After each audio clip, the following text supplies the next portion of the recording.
right? So, all right, y'all, welcome back to another episode of Tactical Pineapple Rides.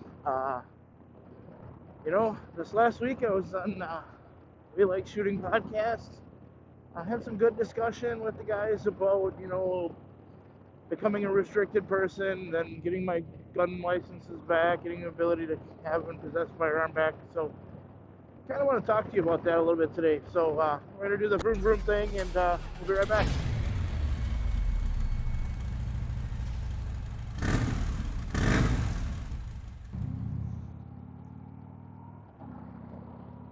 All right, so we know that felons in possession of firearms. It's a pretty unique topic. It's not something that's often looked at in a legal realm. Typically, if felons are in possession of firearms, it's an illegal thing. It comes with a mandatory sentence of like 10 years plus 1 year for every bullet that they're in possession of. It's really kind of frowned upon, right? So first, I kind of like to talk about the whole, becoming a felon thing. So when the gun laws were made that restricted a person from owning a firearm due to their felony status, what it took to become a felon was actually a fairly legitimate crime. So, you had to hurt somebody, you had to violently attack somebody, rape, pillage, legitimately cause bodily harm to an individual in order to become a felon. So, and that made sense why they restricted your ability to own or possess firearms upon that, because you've already shown your ill intent or your ability to, maim an individual. So why would we allow you, as a citizen of the United States who's already been a piece of shit to other citizens of the United States, to own or possess said firearm? So, I mean, it completely makes sense, right? The argument is that after a certain amount of time, an individual can become rehabilitated, move past the mistakes that they made in the past, and become a better person. And I do agree with that. I think in a case of a violent crime, that there should be a threshold at some point with which a person can essentially have their life evaluated by a jury of their peers, and get back what they had lost based on their past behaviors. We all know that person who has done wrong in their life, who was addicted to something in their life, and they grew past it. They became a better person. Maybe it's something as simple as, they were a piece of shit, and then they had a kid, and then having that kid turned everything around. I know several individuals are very much like this. It's not a unique situation. It happens all the time. What is a unique situation, though, is the fact that we as a society are willing to say, hey, look, we got to give these people second chances, but we're not willing to say, let's give them a chance to earn back their freedom, right? The punishment is ongoing. There are certain things that I think are irreconcilable. You should not, number one, I believe in the death penalty for certain things. If you do certain things like raping children, I think you should have your fucking dick cut off or whatever the fuck. And, if your life happens to be ended, I'm not actually going to give it too much. I'm not actually going to give too much of a shit about it. That being said, there are other things, obviously, that people do that are sort of irreconcilable. So, I mean, if you're a serial killer, right?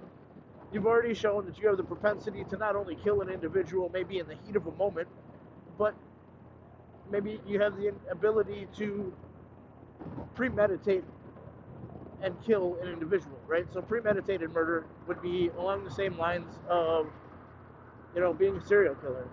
You not only have a blatant disregard for human life, but you actually got the ability to go ahead and plan out, use forethought in how you were going to do said execution. That generally leans itself to the whole sociopathy, psychopathy type of life, and generally maybe you shouldn't be able to earn your rights back. Psychopaths and sociopaths, it's not something that just goes away over time. Typically, it is something that, is with you for your life. there are individual circumstances again where that's different too. So circumstances do dictate a lot of different things. An individual basically saying that everybody who does certain things is the exact same as the other people who do those exact same things uh, is being foolish, right? Um, just because I'm an engineer doesn't mean I do the same other things as other engineers. So typically engineers are introverts. We don't like to talk to people. We don't like to, interact with individuals on a personal level. We have poor EQ even though we may have a higher IQ, right? Um, I'm the exact opposite, probably in all of those ways. I have a lower IQ. I base most of my decisions and thought processes on past experience, knowledge, rather than calculations and numbers. But I do the calculations and numbers when I have to. Thank God for fucking Google, because some days I just feel like a complete idiot. But I do get through it. I manage to make it work, and you know what I lack in ability mentally, sometimes I make up for in speed, or my ability to process things on a personal, a socio-personal level, right? So I'm very eager and easy to interact with other individuals. It's something I enjoy doing, and unlike a lot of my peers, I excel at that portion of it, which um, does lend itself well to certain aspects of the job. So, you know, it kind of offsets one way or the other, right? So where I was going with that, because apparently I just went off on a fucking tangent, um, was the fact that every single person's general circumstance needs to be evaluated, before we can say, look, they should not have their rights back. So the crime that a person committed, plus the time that it has been since that crime was committed, the behavior and totality of all actions since they were convicted of said crime, all generally brought together as a whole to see if a person has earned the respective rights back.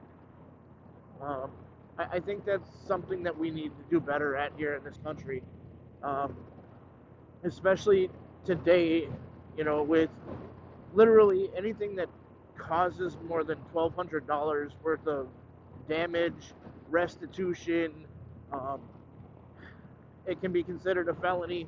Um, on top of that, literally any crime that can be prosecuted by up to 12 months or more, 12 months or more in jail or prison, can be looked at or prosecuted as a felony. That is ridiculous. I mean, if you look at it, from a standpoint of, the penalties fitting the crime, it's kind of out there. Things that an individual would never think of as a felony or as a criminal, a severely criminal act. Um, you know, I made the assimilation during the We Like Shooting podcast of writing a bad check. Um, is writing a bad check bad? Yeah. Is there a victim to your crime? Yes. Is it a felony? Probably not.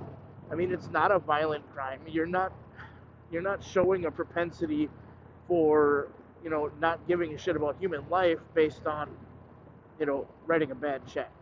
There are circumstances where writing a bad check can be a complete accident, but because it is a crime, it is prosecuted as such, and an individual can be charged with a second offense, writing of a bad check, based upon a mistake, but because the totality of the check was in excess of $1,200, the fine now, the imprisonment range now moves into the realm of, hey, this is now a low-grade felony.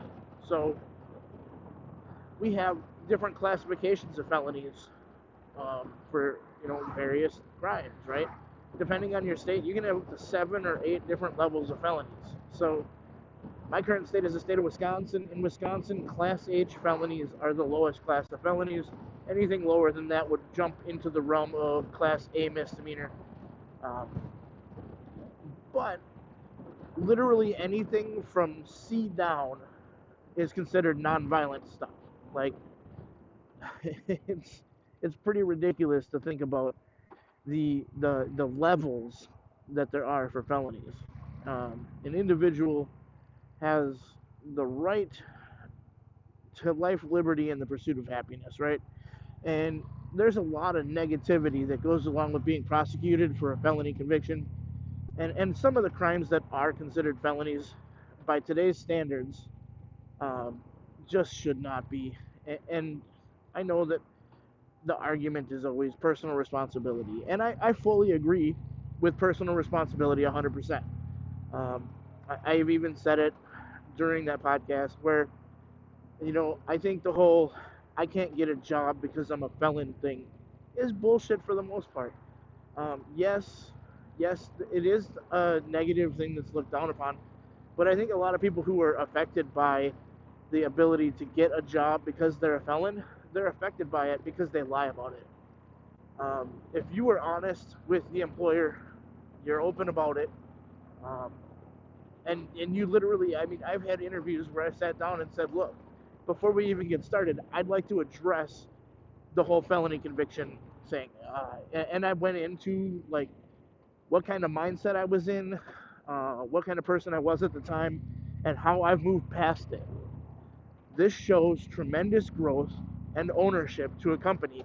And not only will they respect you for that, they actually probably will hold you a little bit higher on the pedestal when it comes to interviewing, because it's something, number one, that they're going to remember you for, and number two, it just shows the foresight of knowing that, look, I could lie about this, and unless you do a background check, you're never going to know. But instead of doing that, I chose to come out, tell you about it, and be honest. So, like I said, personal accountability, guys. We need it. Everybody needs to have it. I'm going to cut this one off here, but if you want to see more of this stuff, I can definitely discuss this stuff in greater detail. I'd like you guys to just stay safe, keep it shiny side up, and at the end of the day, don't forget to get down there in the bottom, do the like, subscribe, and all those other ding-a-lingy thingies. It helps us all out, helps the algorithm, and helps us grow our audience. So take it easy.